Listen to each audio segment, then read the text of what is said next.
Just wow.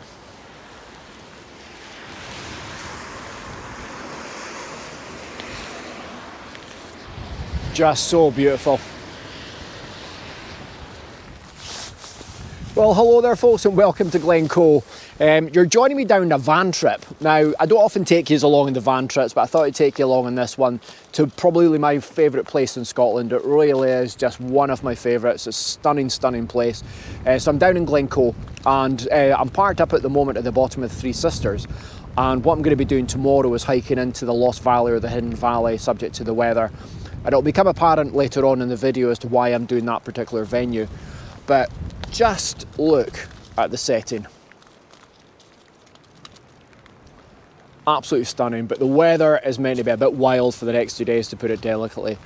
So the other two things I'm going to be doing as well, there's going to be an element of I'm wanting to do a little bit of the sort of touristy stuff and sort of take you along. So I'm going to be going along just now to the Glencoe Visitor Centre and show you something that's completely and utterly blown me away. I saw it a couple of weeks ago and absolutely fantastic. So I'm going to take you along there and see that.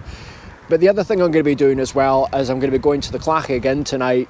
They've got a lecture on tonight about mountain safety that I'm wanting to go and actually have a look at. So really looking forward. I'll take you along to that as well. And then it's just going to be a case of van life, you know, the things I do when I'm actually away.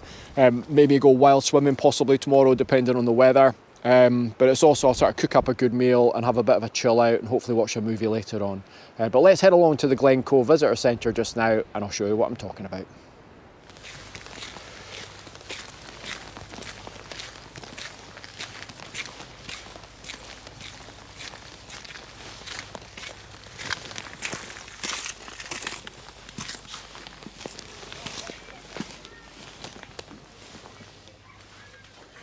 This place is just unbelievable. So this is a 17th century house, and basically what's happened is they came across some ruins, etc. at the bottom of the Annaghagard Ridge, and they've sort of taken that sort of design and the archaeological side of it and actually just recreated this particular house back in 2021. But it's just absolutely phenomenal. It's very much into what I'm sort of love and sort of really take care of. It's the likes of using natural materials to sort of be able to sort of build a house. Just absolutely phenomenal. But I'm using sort of certain tools, etc., where back in the day obviously they wouldn't have had some of the tools that I'm sort of using now. But it's just brilliant, absolutely fantastic. So definitely worth a visit, and I'm going to put a link to this on the bottom of the video as well, just so you can see it. So what I'm going to do, I'm going to turn the camera around, I'm going to show you some of the features of it, and hopefully it blows you away as much as it has me. But so basically you've got a hazel hurdle wall, and again, if you've seen my last video, that's a sort of similar sort of idea. But even with the lights of the joists and the way it's all been pegged, the roof is just something else. And to think that this is basically just families sort of building this, you know, so it's all sorts of families all coming together to actually make it, and then it's all just sort of wattled. And I'm going to show you the outside of the house as well, just so you can see it. And then there's the fire pit just in the middle, where they would have been cooking their meals. And you've got two sections. So this particular section is where the sort of family would have lived, and then moving on to the sort of second section is where the animals were kept. So I'll take you through here as well. And again, even from the point of view of the door, so the door itself is again just made out of a hazel hurdle door. So I love that technique. And again, it's actually just on a swivel, just on the top there. So very impressive. So this is the sort of room where the animals would have been kept. So you've got your hay, etc., and some sort of ancient tools for when they've been harvesting hay. But look at it.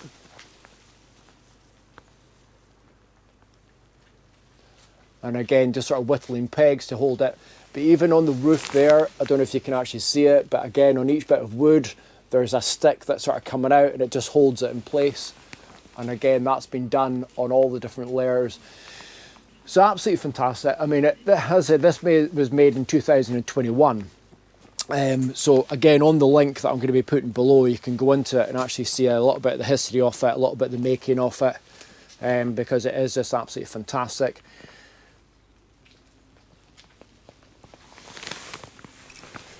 Now, this is where the link comes from the MacDonald side of things. So I'm a MacDonald myself, and this is called the MacDonald House. And to an extent, this is something to do with the MacDonald Massacre as well. So back in the sort of 1600s, there was a massacre of the MacDonald clan. And where I'm going to be going tomorrow, the Lost Valley, during the actual massacre itself, some of the MacDonalds managed to escape, and they retreated and managed to get themselves into the Lost Valley to actually hide. So that's where I'm going to tomorrow, and it's going to be quite interesting just sort of going in there and knowing that. So I've been there and camped there many times before, but I've never known about the fact that the massacre, they actually managed to retreat there.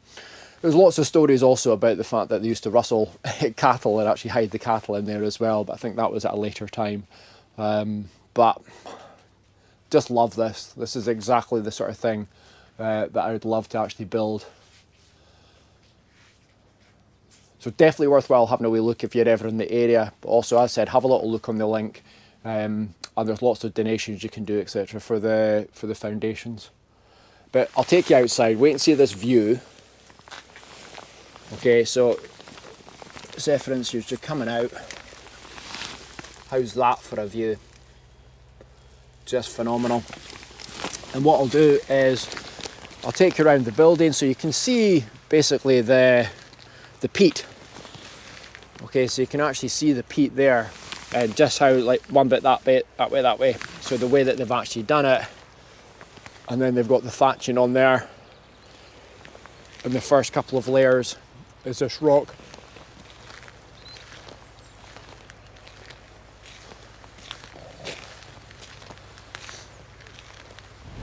So this is one of my other favourite spots as well. Just look at it.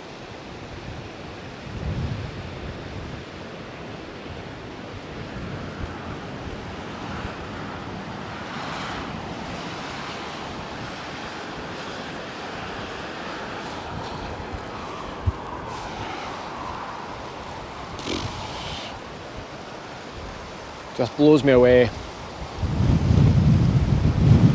Haven't seen any golden eagles yet, but last time I was down I saw plenty of golden eagles as well, so if I do get any sort of sightings at all, I'll bring you along so you can see it.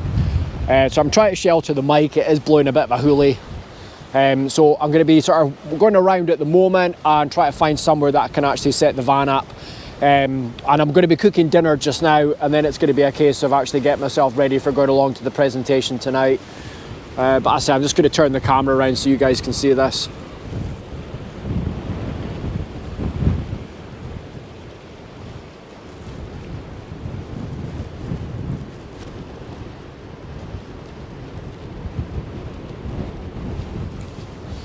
I'm going to say the word again, I'm going to be saying it a lot. Wow. Just such a place. Okay, let's try and find somewhere that can actually get the van set up and we'll get some food on. So I've just come along the road to the King's House Hotel, which is just one of my favourite places in Glencoe as well. And it's not necessarily because of the hotel and the food, which is fantastic. But I'm going to turn the camera around just now, just wait and see this. It is just majestic. So these two stags actually generally just wander around, and the hinds themselves are in the forest just to the left. But as I say, they just generally wander around the car park and just sort of chill out. Some people sort of feed them, but you're not really meant to. But look at that as a background on Butletick Moor. But they are just so beautiful.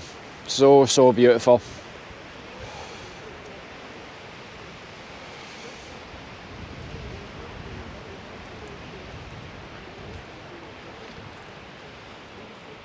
But really, really beautiful antlers there as well. So as I said, there is the two of them. This one's refusing to look round at me.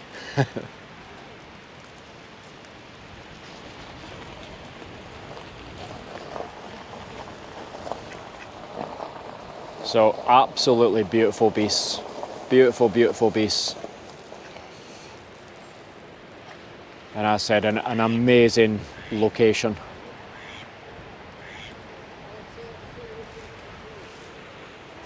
Just an unbelievable feeling just being so close to them. But as I said, they're quite tame, although usual story with a wild animal. I've seen lots of situations before with the stags here where people trying to feed them are maybe putting their food a little bit too low. Naturally the antlers go down as the head goes down and it sort of catches people. So you just got to be a little bit careful. Beautiful.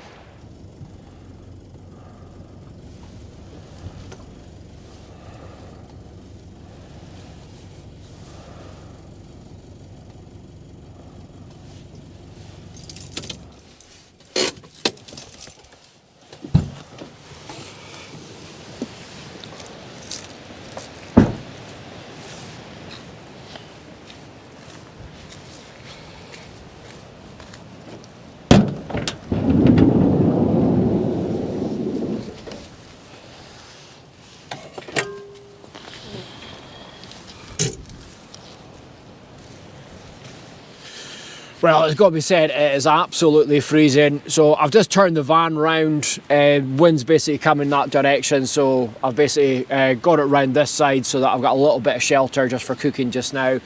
But as I said, I'm not going to be, well, hopefully going to be staying in this particular spot tonight. But I am going to be going along to the Clachy again, which is quite a bit along the road again. So fingers crossed when I come back into Glenetiv, this particular spot's still going to be free. So that's always one of the challenges when you are out in the van, trying to actually get the best spots. You'll tend to find that they're sort of taken up by about 4 o'clock in the afternoon. So as I said, what I'm going to do just now, I'm going to get some food on. I've got pasta, smoked sausage for dinner, so really looking forward to it.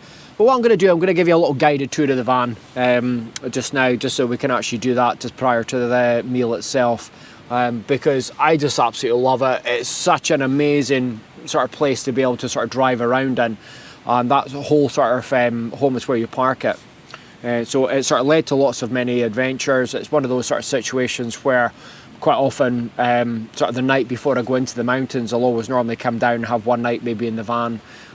So I just thought, as I said, I would take you along in this particular adventure and show you some of Glencoe, because it's just absolutely a gorgeous, gorgeous area. So definitely worthwhile coming up and actually visiting. So what I'll do just now, before we get blown away, is I'll give you a little guided tour around the outside, and then we'll come inside the van and I'll show you some of the features of it, and then we'll get some food on. So this is a 2007 Toyota Hiace van, and all I've really done is just actually converted the back of it.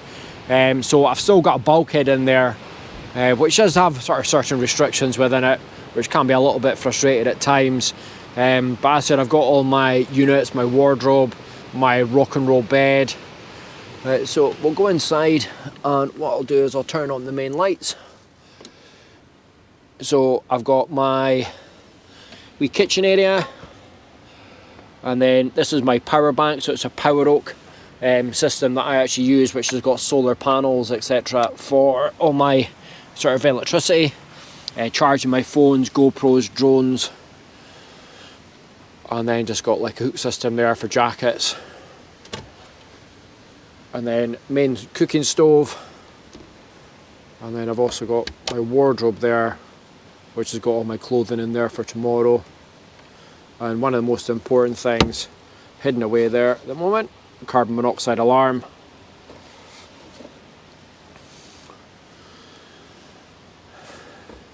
Which is just absolutely essential for any sort of van. This particular one, the reason I'm having to sort of change angles to try and get a slightly better angle on it wind-wise, I don't have ventilation in the van, so I've got to have the van door open when I'm cooking. So by having the carbon monoxide alarm there, it's just a little bit of a double backup, but I would never cook without having the door fully open anyway. I am looking at some sort of tarp configuration that I can actually put over the roof, so that if I am in a situation where it is raining, I can put the tarp out and actually still cook without having any problems with the carbon monoxide. But love it. I've then got just a sort of a wee storage facilities there just for putting stuff, my mobile phone at night. And I'll show you a couple of things later on. I've got the Sunblessa bivy light, which is magnetic, and I can just put it at any point on the actual van. So again, I'll sort of show you that later on. And then behind here, I've got the map of the North Coast 500, which is just one of my favourite trips. So I can always sort of sit there and try and sort of dream up other future videos and trips away. My word, that's so windy. And then I've also got my temperature and my clock, etc. there. So well smart, plenty of storage. I've got my fridge just underneath here, or basically it's a cool box. I've also got water containers under there. And then this is what's known as it used to be the kids' toy box. And basically what I've got in there is all sort of kitchen stuff, pots and pans. And then a drawer system down there just for more sort of pots and pans and cutlery. So brilliant, love it to bits. So the whole vehicle itself has actually been lined, and before I go to bed tonight, I've got the reflective stuff, so I'll put all that on the actual windows, including the back window, just to try and keep some temperature in here.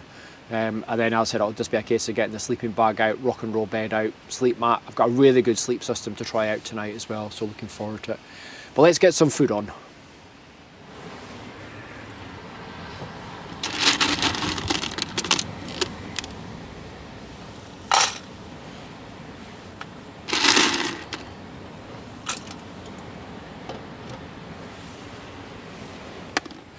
Well, it's amazing the difference it actually makes having the cooker on in the van. So I'm already up to 10.3, so it has made quite a big difference. So I'm just going to boil this off just now and get the sauce inside there as well, and some smoked sausage. So it's just going to be pasta. It's a really good meal to have just the night before getting into the mountains tomorrow. But really looking forward to the Clachy again. As I said, there has been 4 presentations. Tonight's the last one. I've been at one of them, thoroughly enjoyed it. So I'm really looking forward to this one. Again, touching on avalanche as well as some other mountain safety information. But it is absolutely blowing a hoolie out there, really, really wild. So again, I'm just going to have to review this tomorrow morning just to sort of see what I'm going to do.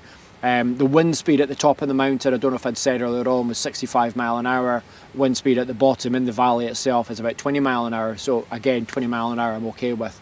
But I just need to make sure that I'm going to be safe and enjoy myself. So as I said, I'm just going to let this boil, get the actual sauce in there as well, and the smoked sausage, and then I'll hook up with us.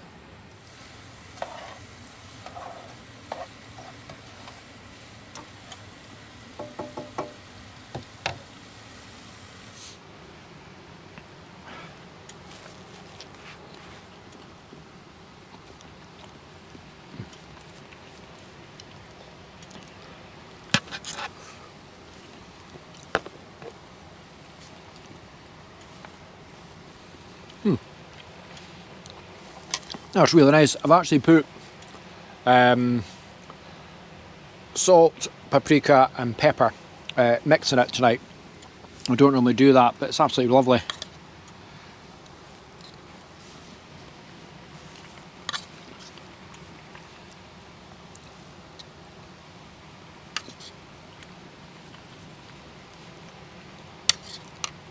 Okay, so I'm just going to finish this just now and then get myself packed up, ready for heading over to the pub itself. But it's going to be wild. Wherever I park up tonight, it's going to be absolutely wild. Good thing with this particular spot, there is a little bit of shelter, so hopefully I'll manage to get this when I come back later on. Don't know if you can hear that just now. It's wild.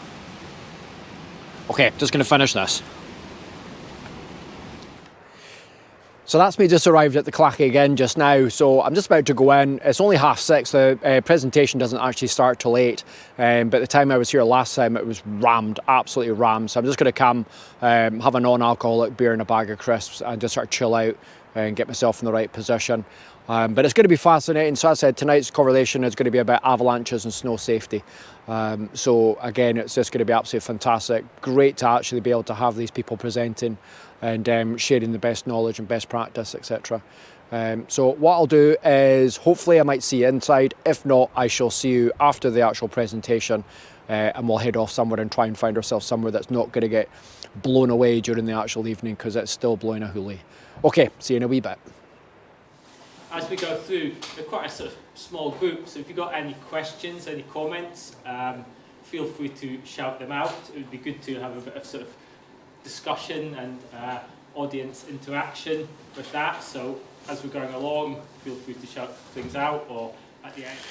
So that was fascinating, really enjoyed that, very informative. So next year definitely going to be coming to all 4 courses, or 4 lectures I should say, because again I'm trying to sort of learn as much as I possibly can. So to be able to sort of come to this where there's no charge, is just absolutely brilliant, really nice atmosphere inside the place as well.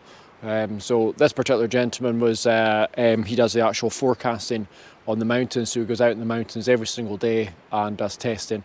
So very knowledgeable, so a thoroughly good course.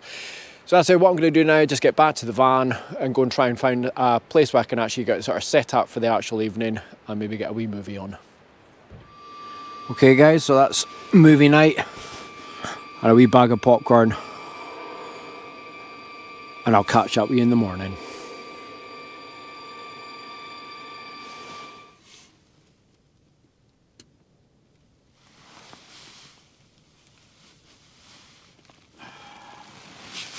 Well, good morning folks.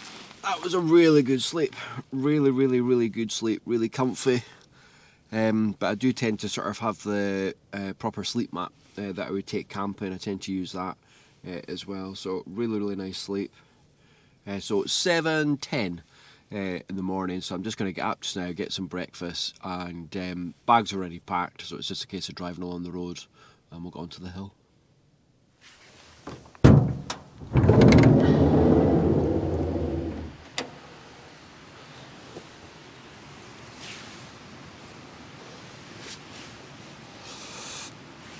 Well, it's a chilly one, but then again it is the end of February in Scotland. A great thing about this particular parking spot is you can see sort of like right down the glen, right down the valley, and you can see the weather actual fronts coming in. So we'll have a little wander around, check the forecast. But one of the things I really need to be doing as well, which I'm going to do, is obviously last night was all about avalanches. And there's no point in me going and learning these things and then not actually putting it into practice. So I do know that in Glencoe just now there is a considerable avalanche risk.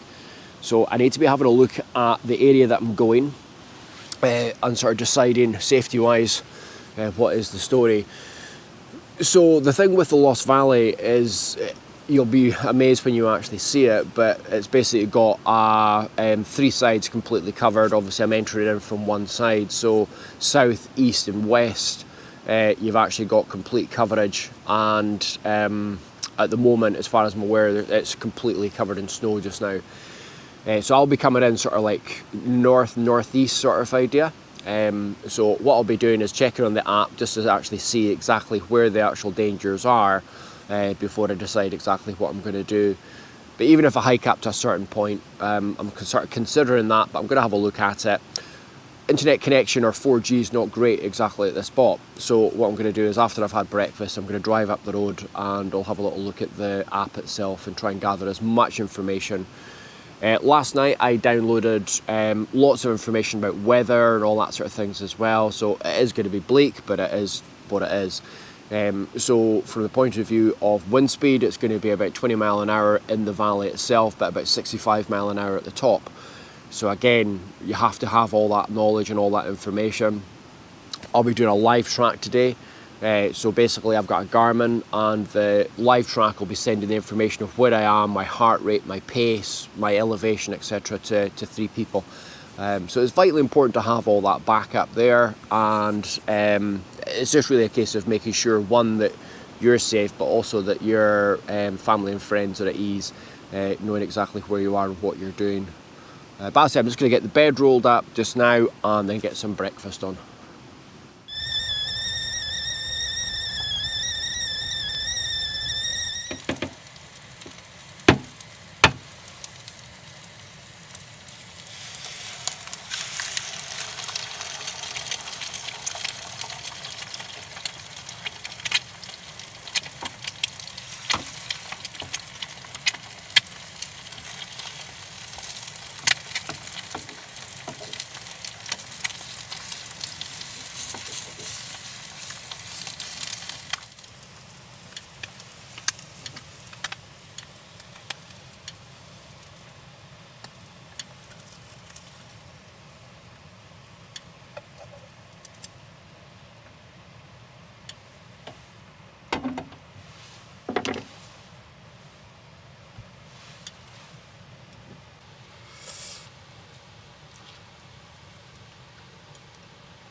Oh, that is lovely.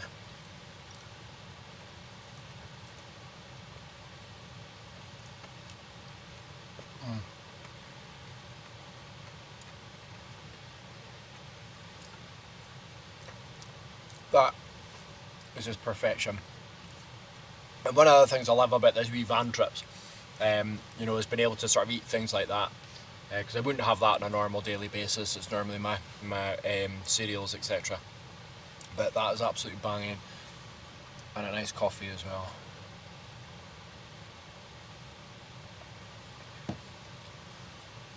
Perfect way to start the day.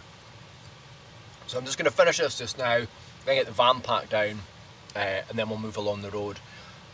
But as I said, I just want to try and get some internet connection just so I can actually do my due diligence on the mountain that I'm going to be going up today.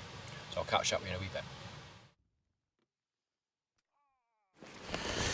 Okay, so that's me done all my checks and everything as well, and we're good to go. Weather's just absolutely brutal, and I'm going to put the camera falling over in the video because I said that wind is mental today. So bag is packed. Now the one thing I have done is I've actually put the helmet in here as well. I'm just wanting to be super cautious today, just due to the sort of weather, etc. But as I said, it is a bit brutal, but it's going to be a fun day in the hills, so we're looking forward to it. So as I said, I'm just going to get myself organised just now, and we'll get on to the thing. The only thing I've got to be a little bit on the careful side, sorry for all the traffic in the background, is the avalanche warning itself is actually from the northeast, which is one of the slopes. But looking at it just now, it doesn't look as if there's a huge amount of snow on it. I can see the rock face, etc. as well, so I don't think it's going to be too much of an issue. But again, just something to be conscious of and be wary of. Okay, so let's get ourselves up on the hill.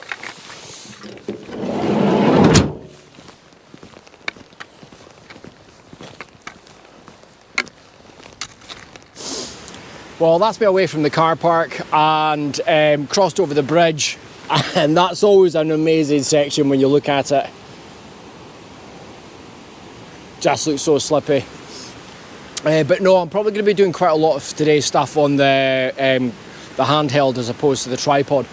Just how wet and slippy everything is, but also just the rain.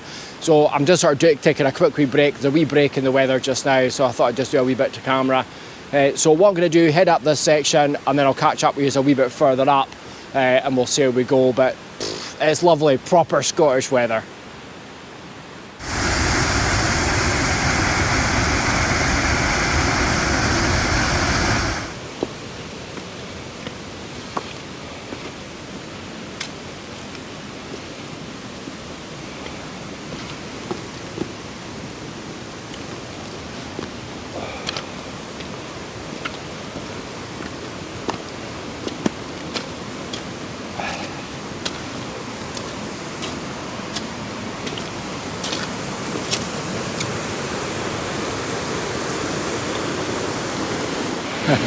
It may be pouring rain, but I'm in my element having fun. But I said, try to dry the equipment is not proving easy.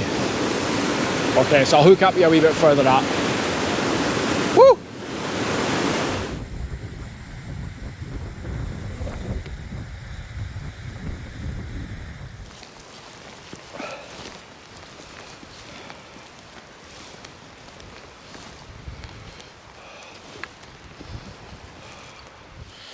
Okay, so I'm having to hunker down behind a rock just now. The wind is just absolutely brutal.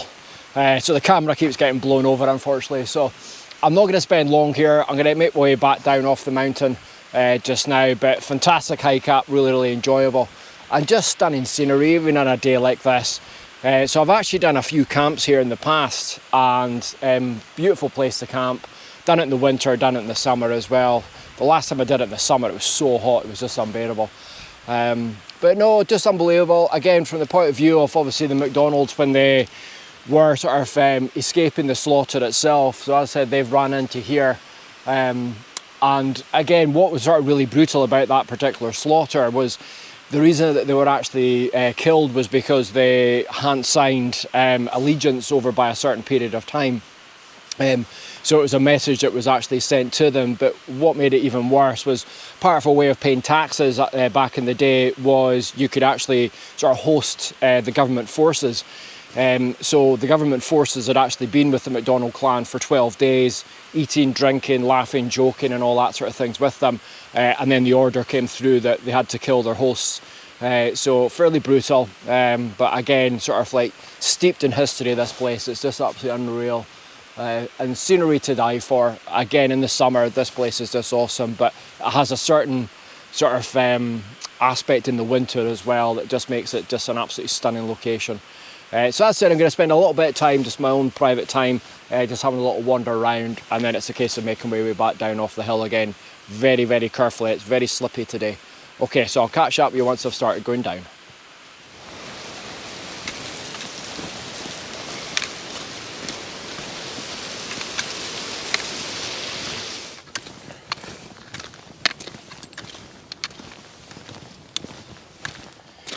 Well, that was so much fun.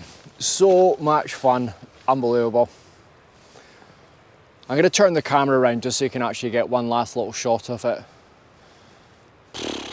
Just beautiful.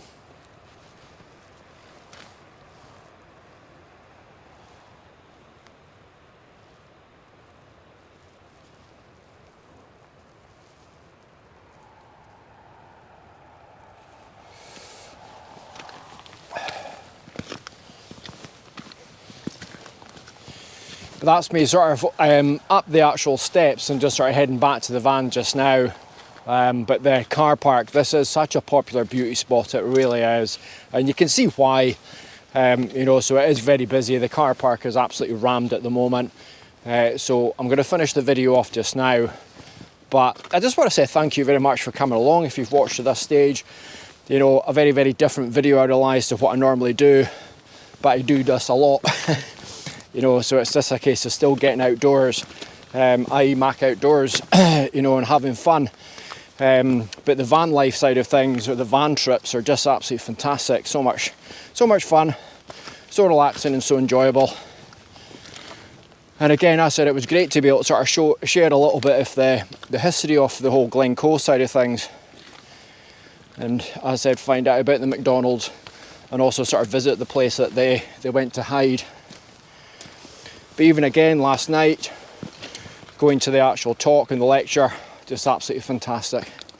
Okay, so thank you very, very much for watching. Take care, have fun, and we'll see you in the next adventure. Bye bye.